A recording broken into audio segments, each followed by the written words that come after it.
प्रिय भक्तजनों, आज के इस वीडियो में आप श्रवण कीजिए बृहस्पतिवार की व्रत कथा। जो भी भक्त सच्चे मन से बृहस्पतिवार की व्रत कथा का श्रवण करता है, भगवान बृहस्पति देव उनकी हर मनोकामनाएं पूरी करते हैं। तो आइए कथा का श्रवण करते हैं। भारत वर्ष में एक प्रतापी और दानी राजा राज करता था। वो नित्य गरीबों और ब्राह्मणों की सहायता करता था। ये बात उसकी रानी को अच्छी नहीं लगती थी। वो ना ही गरीबों को दान देती थी, ना ही भगवान का पूजन करती थी और राजा को भी दान देने से मना किया करती थी। एक दिन राजा शिकार खेलने वन को गए तो रानी महल में अकेली थी। उसी समय बृहस्पति देव साधु भीष्मी राजा के महल में भिक्षा के लिए गए और भिक्षा मांगी। रानी ने भिक्षा देने से इनकार किया और कहा, हे साधु महाराज, मैं दान पुण्य से तंग आ गई हूँ। मेरा पति सारा धन लुटाते रहते हैं।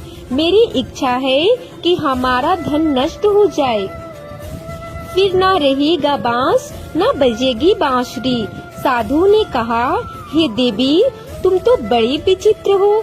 धन संतान तो सभी चाहते हैं, पुत्र और लक्ष्मी तो पापी के घर भी होने चाहिए।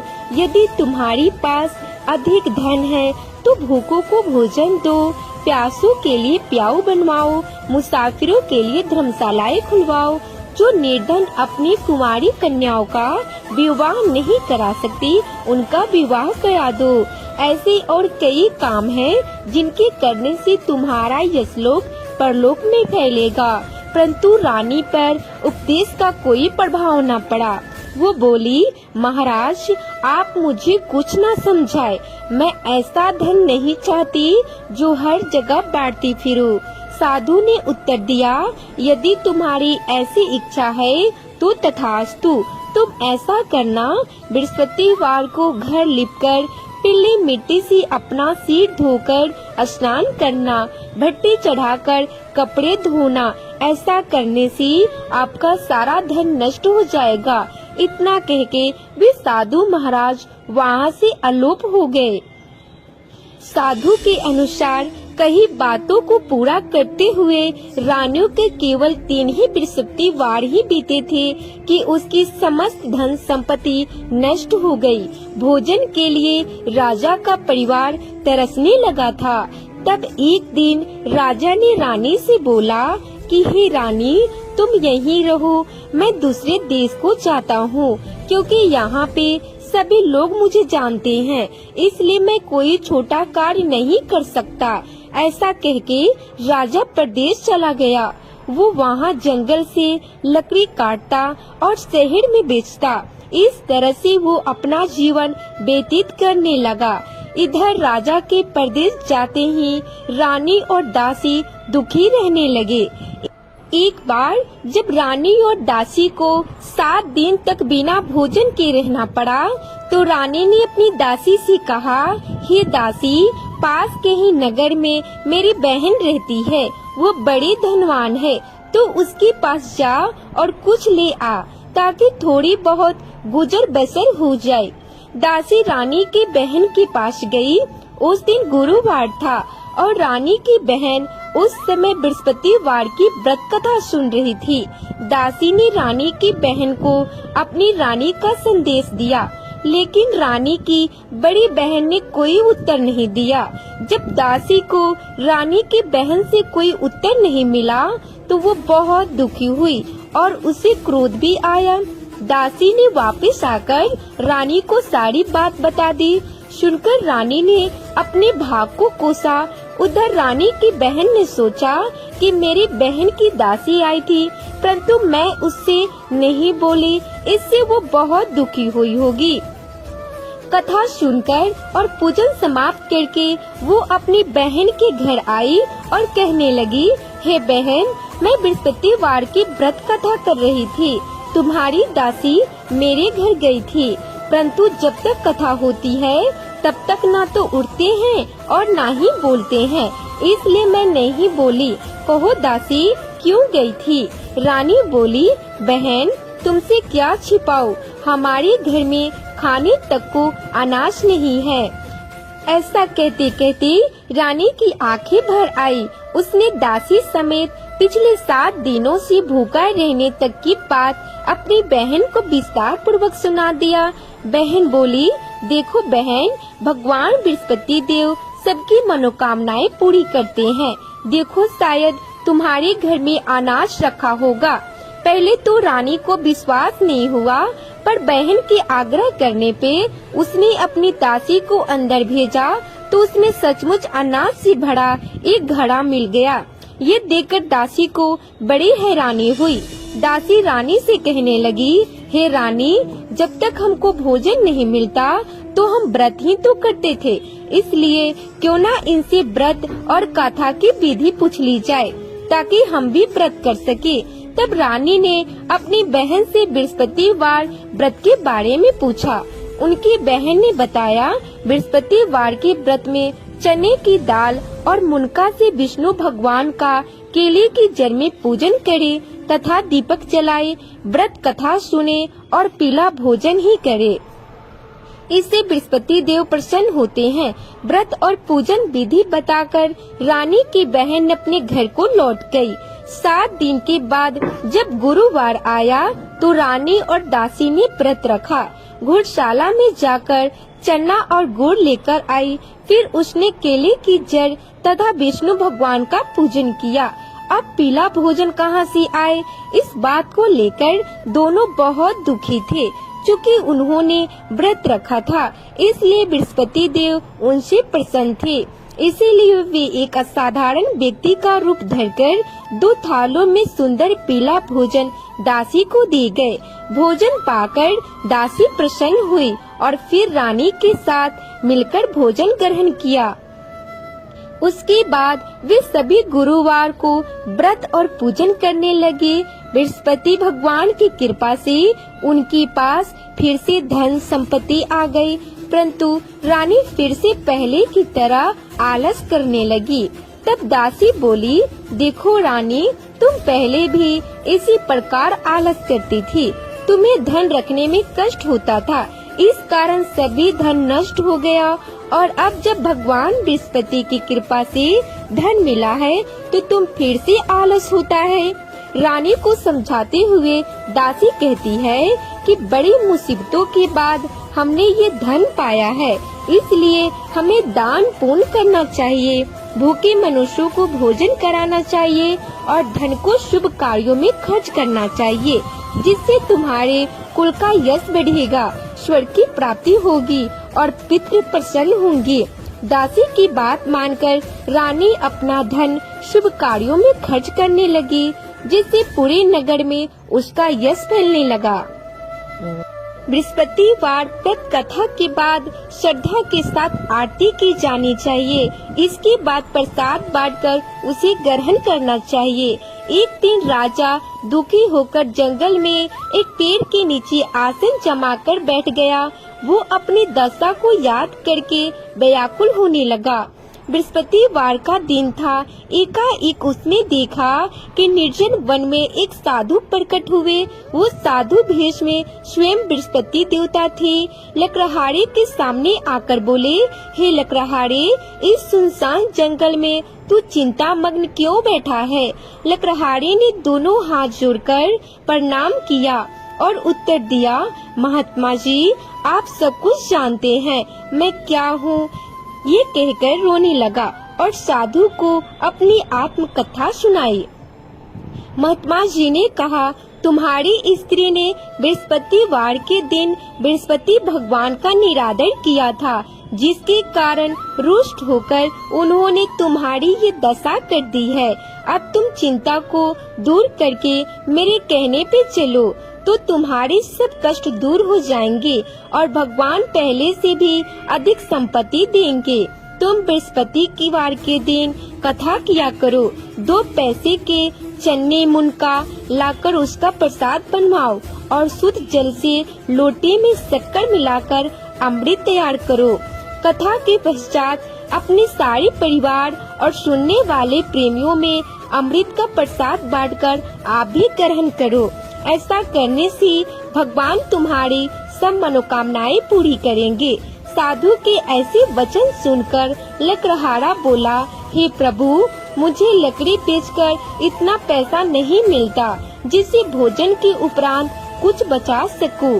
मैंने रात्रि में अपनी स्त्री को व्याकुल देखा। मेरे पास कुछ नहीं है जिससे मैं उसकी खबर मांग सकूं। साधु ने कहा, हे लकड़हारे, तुम किसी बात की चिंता मत करो।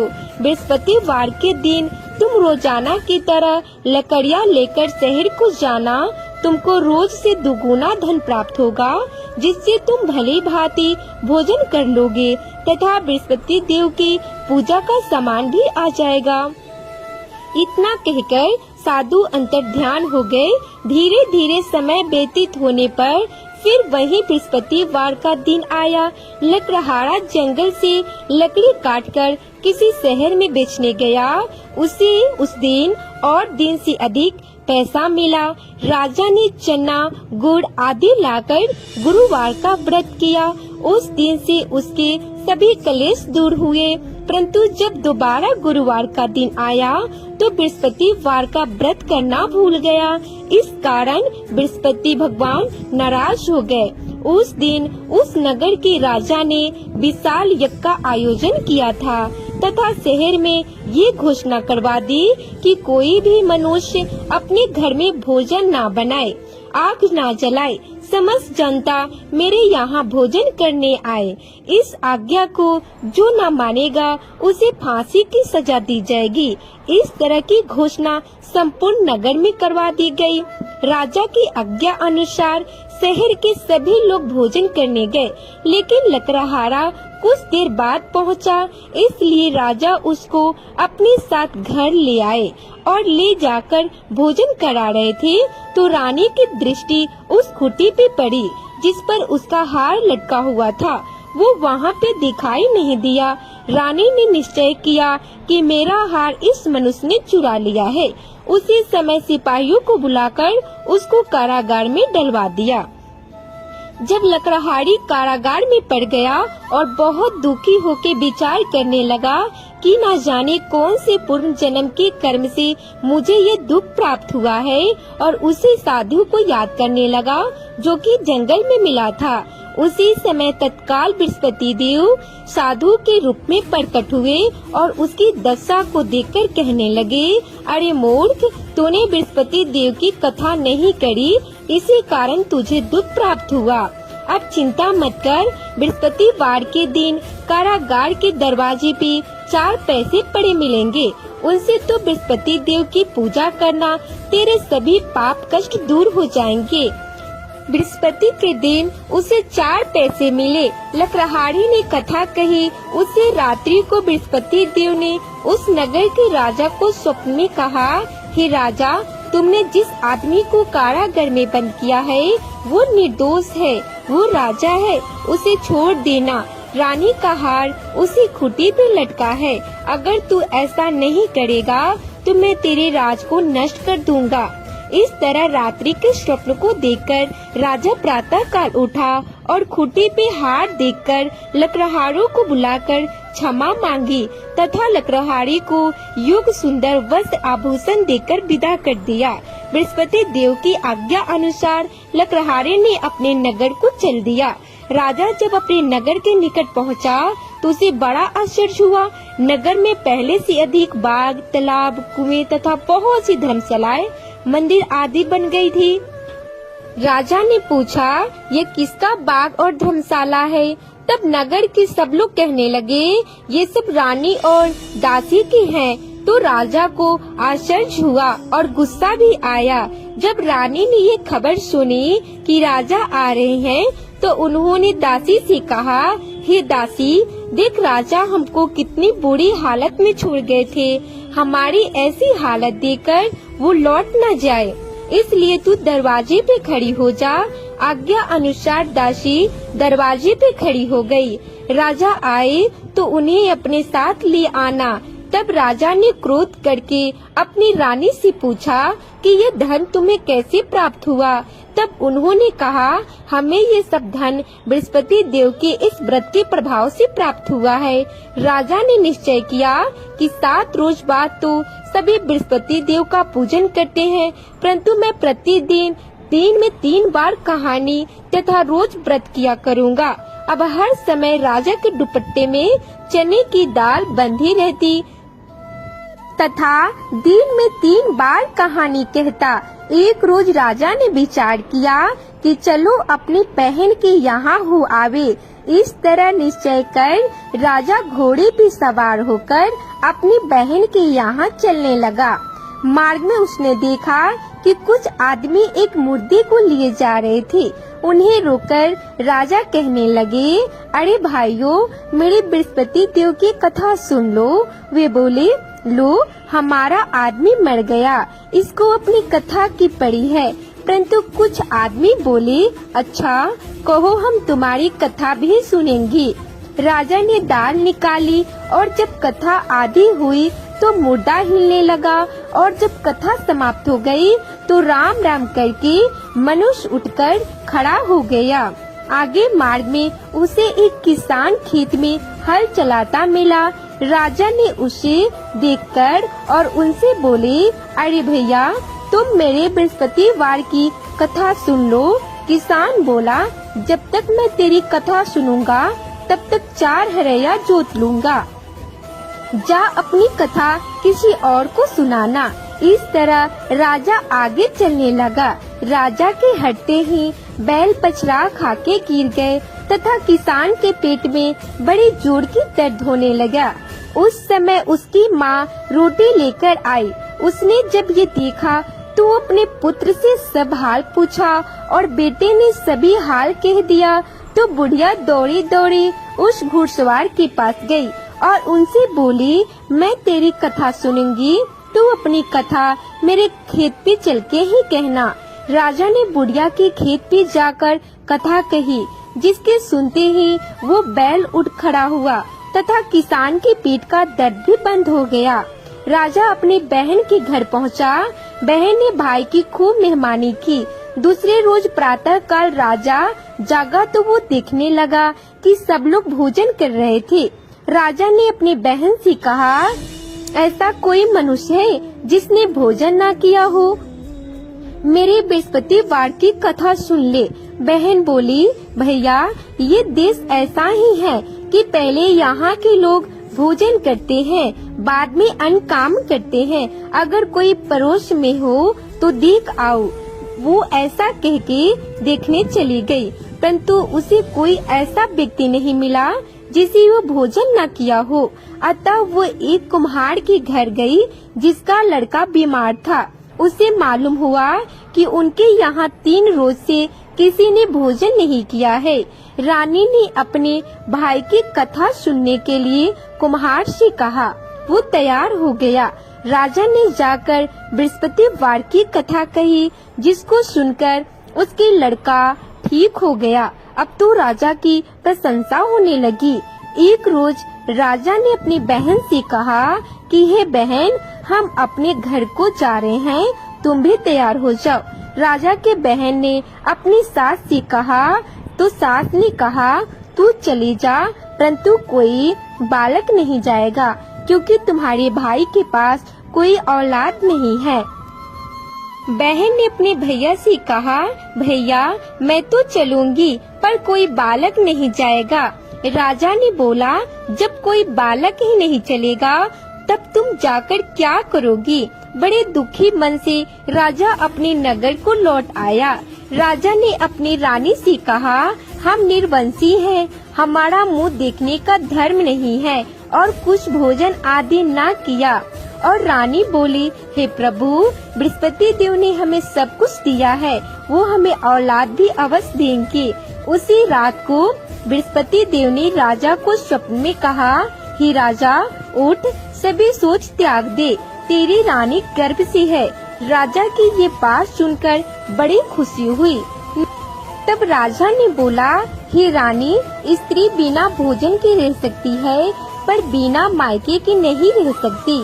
जब मेरी बहन आवे तो तुम उससे कुछ मत कहना। रानी ने सुनकर हाँ कर दिया। जब राजा की बहन ने ये सुनकर शुभ समाचार सुना तो वो बहुत खुशी हुई तथा बधाई लेकर अपने भाई के यहाँ आई। तभी रानी ने कहा, घोड़ा चढ़ के तो नहीं, गधा चढ़कर आई है।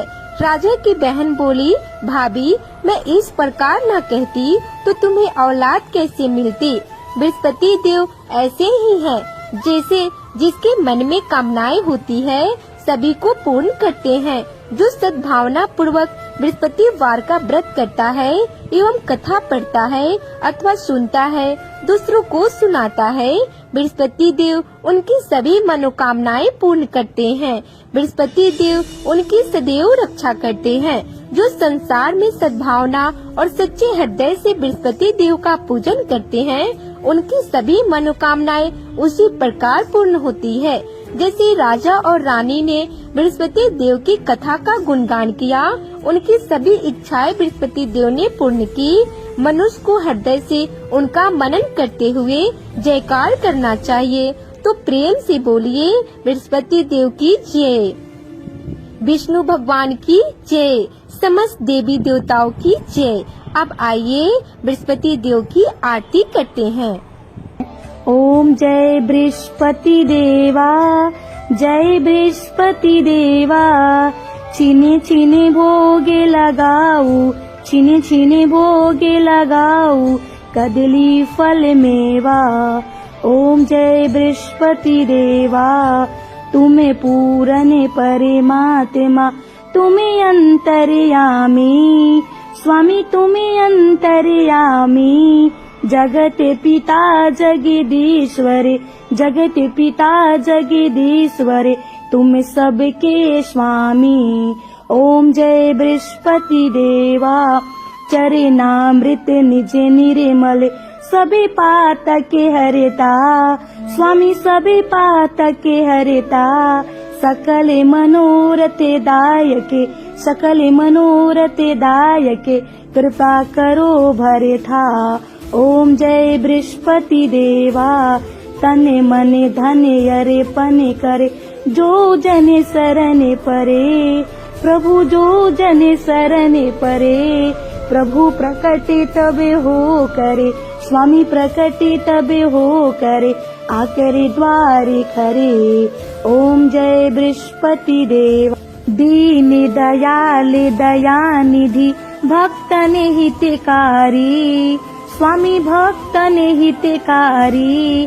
पापे दोष सब हरिता, पापे दोष सब हरिता, भवबंधन हारी। ओम जय बृहस्पति देवा, सकल मनोरथ दायक, सकल मनोरथ दायक, सब संयम तारो। ओम जय बृहस्पति देवा, विषय विकार मिटाओ, संतन सुखकारी, स्वामी संतन सुखकारी। ओम जय बृहस्पति देवा।